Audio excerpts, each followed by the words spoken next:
Hello everyone, welcome you to Kaira classes. आज हम start करने वाले हैं क्लास 10th साइंस का chapter number 5 periodic classification of elements.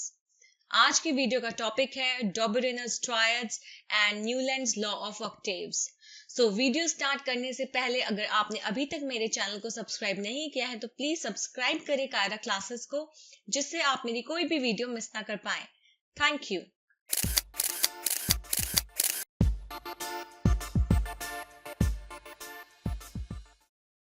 तो स्टार्ट करते हैं आज का वीडियो। क्लासिफिकेशन का मतलब होता है कि हम एलिमेंट्स को, इतने सारे एलिमेंट्स हैं, उनको अलग अलग करके उनकी स्टडी नहीं कर सकते, क्योंकि ये बहुत डिफिकल्ट टास्क हो जाएगा कि अगर हम हर एक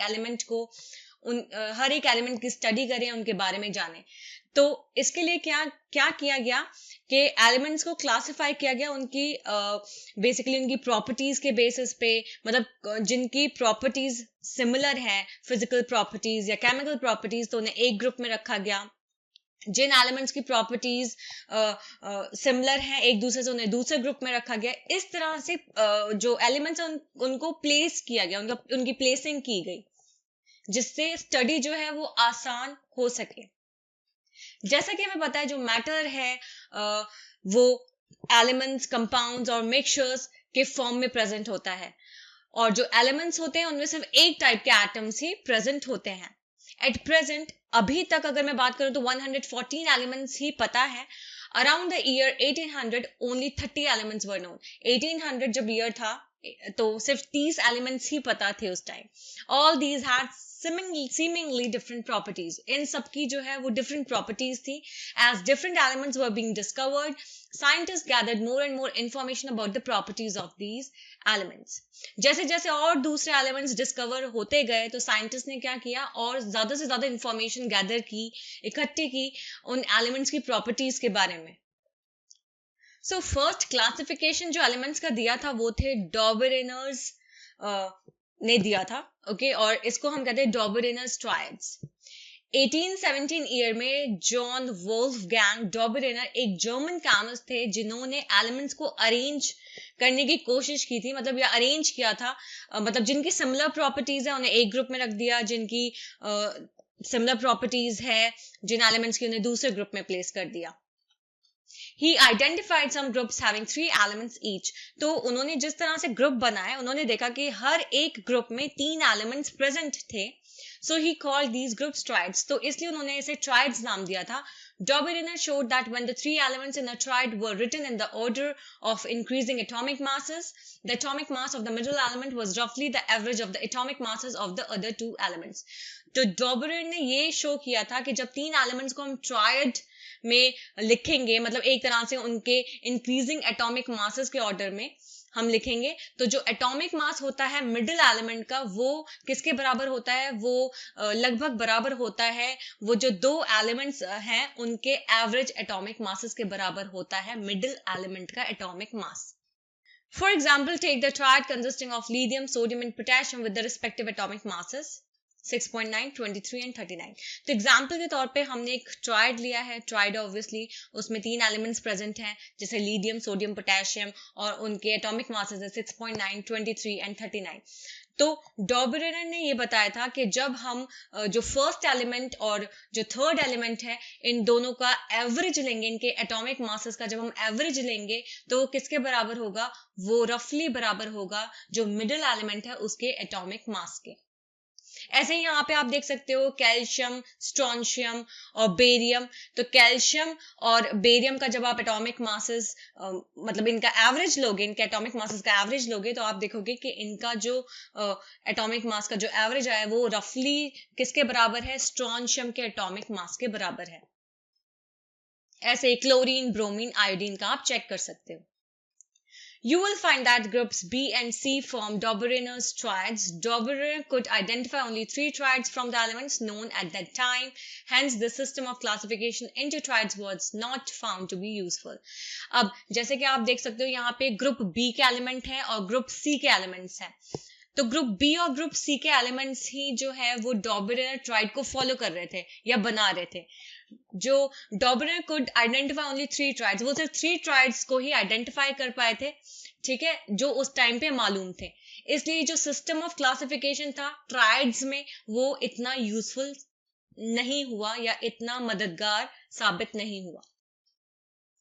तो दूसरे कोई साइंटिस्ट आए, फिर उन्होंने अपना क्लासिफिकेशन, अपना बेसिस ऑफ क्लासिफिकेशन दिया एलिमेंट्स का, वो थे न्यूलैंड्स लॉ ऑफ ऑक्टेव्स। तो न्यूलैंड ने एक लॉ दिया था, वो उसका नाम था Newlands law of octaves. He started with the element having the lowest atomic mass hydrogen and ended at thorium which was the 56th element. उन्होंने स्टार्ट किया था सबसे पहले मतलब सबसे कम एटॉमिक मास जिसका होता है उस एलिमेंट को लिया था जो था हाइड्रोजन, और खत्म कहाँ किया था, थोरियम पे, जो कि एक 56th एलिमेंट था। He found that every 8th element had properties similar to that of the first. उन्होंने ये जाना कि हर 8th एलिमेंट की जो प्रॉपर्टी है वो बिल्कुल फर्स्ट एलिमेंट की प्रॉपर्टी से मिलती जुलती है। He compared this to the octaves found in music. तो उन्होंने इसको किससे कंपेयर किया, जो म्यूजिक में ऑक्टेव्स होते हैं, सा रे गामा पा धा नी सा, तो बेसिकली जो ऑक्टेव्स हैं इससे उन्होंने अपने इस लॉ को क्या किया था, compare.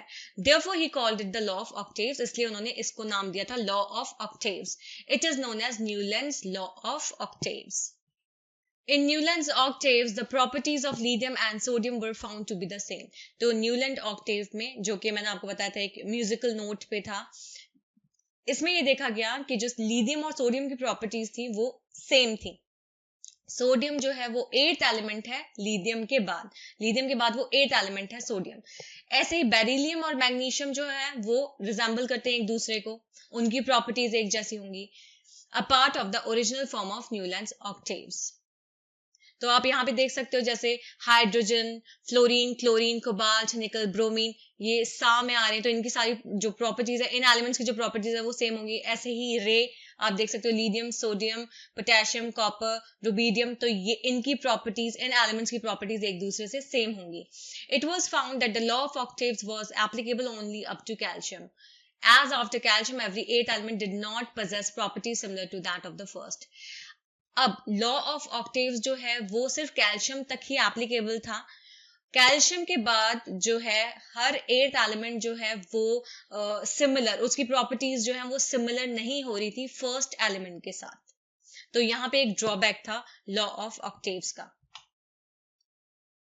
It was assumed by Newlands that only 56 elements existed in nature and no more elements would be discovered in the future.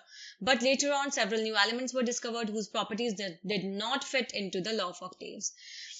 ये अज्यूम किया जा रहा था, न्यूलैंड ने अज्यूम किया था कि सिर्फ 56 एलिमेंट्स ही एग्जिस्ट कर सकते हैं नेचर में, और कोई एलिमेंट जो है वो फ्यूचर में डिस्कवर नहीं हो सकता। लेकिन बाद में बहुत सारे नए एलिमेंट्स डिस्कवर हुए जिनकी प्रॉपर्टीज जो थी वो लॉ ऑफ ऑक्टेव्स में फिट नहीं बैठती थी।